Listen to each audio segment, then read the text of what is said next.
We are back with Miss Celeste 2018 Volkswagen Jetta. We are down to hopefully the final piece of this puzzle to get this thing working absolutely perfectly. That is the cooling fan assembly. The fans will come on, they will work like they are supposed to, and then they will just cut out and die. It is a fan control module problem. I've ordered in a whole new set of fans. The control module is on the fan assembly, so we are going to pull this whole thing out and plop the new one in. All right, so here we go. We gotta get these fans out of here and replaced. So first things first, we need to remove this little air duct for the intake here.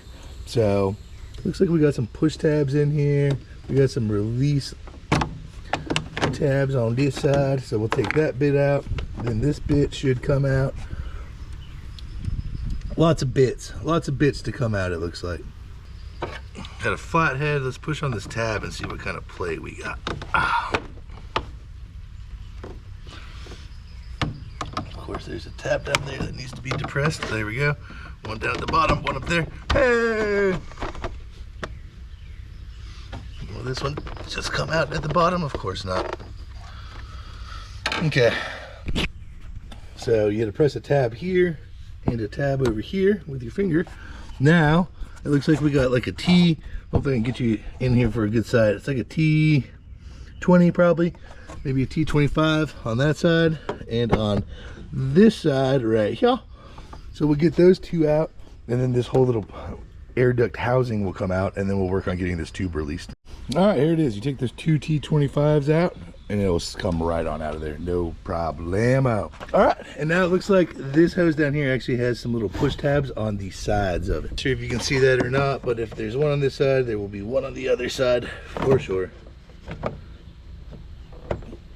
There goes that one. Oh yeah, it's really low. It's kind of hard to see. I'm actually gonna go get a pick tool to hit the other one. So this one's here.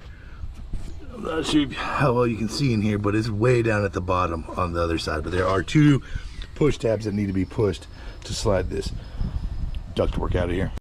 All right, there we go. That piece is out. So I ended up using this little radiator removal tool, and I just fished it down here and used the 90-degree angle to press the tab. That made it a heck of a lot easier. All right, now we have cleared enough space to go ahead and start removing these fans. So you're gonna have 4 T30 torque screws. We got one up here on the top and one on the other side on the top. This one's sitting directly below this radiator outlet hose or inlet hose. But that's not that big of a deal. I think we can get to it with an extension without pulling this hose off.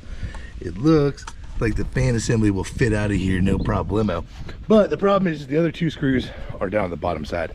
I'm pretty sure if I wanted to, I could wedge my hand down on this passenger side and reach this one, but I don't think I'm getting to it on the driver's side, unless I pull this entire air intake box, which is what I think I'm actually going to do now that I'm looking at it. You can go one of 2 ways with this. You can pull out this entire box here, which is not too hard, and I'll show you how to do that.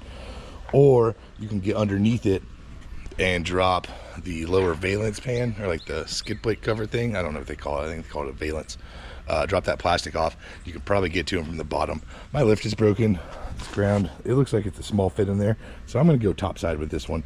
I think this is going to be the right answer for me. A few moments later.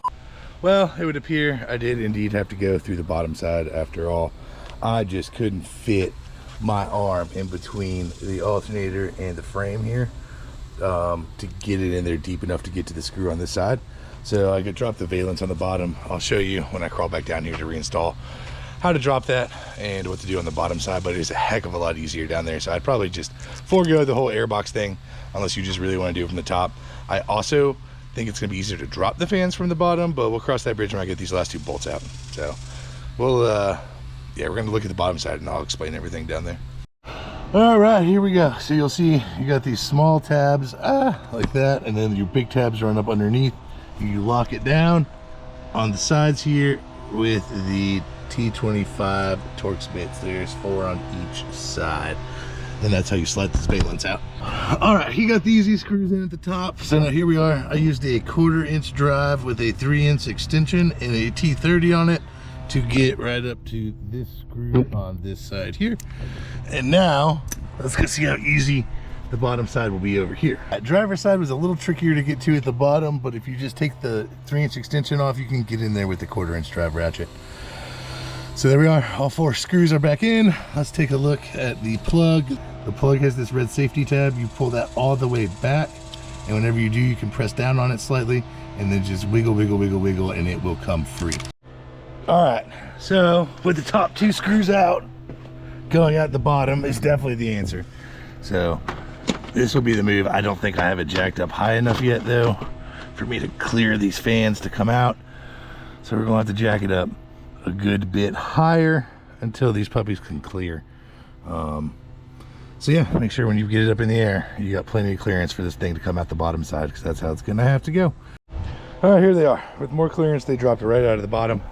They're heavier than they look. There's no doubt about that. All right, so for the reinstall of the fan part, you're gonna want a second set of hands. These fans are expensive, boy. So, and I tried to put it up in there very carefully, but it seems like it wants to catch on some coolant hoses. So we're gonna get somebody else to help us guide them up from the top side while I'm pushing up from the bottom, because you can't see anything. I don't want to get it hung up and break any plastic. It's all plastic. So we do not want to break it. So let's get a second set of hands. I would highly recommend this, and then we will fish it all up as an assembly, and they can put the top screws in. Then we're just left there to clear up the bottom. All right, we got an assistant. He's gonna help us guide him. All right, watch out. He gets caught everywhere. Okay. All right. What are we catching on over there? There we go. Okay, okay. We're super close. That side's up and in. I don't know about the driver's side. There we go. That all looks good. Good, great, grand. So you just kind of got to guide it around that coolant hose and that coolant hose, and then the stuff at the top as well. And he's putting the 2 screws in, snugging them down, so my hands will be free to do the ones down here. But these lower screws are far easier to reach from the bottom side, for sure. All right, here we are. It's all back together. You can hear that fan. It's running. AC's on blast. It ain't turning off. It's been a good 5 minutes or so, so we're gonna send Sammy on a test drive.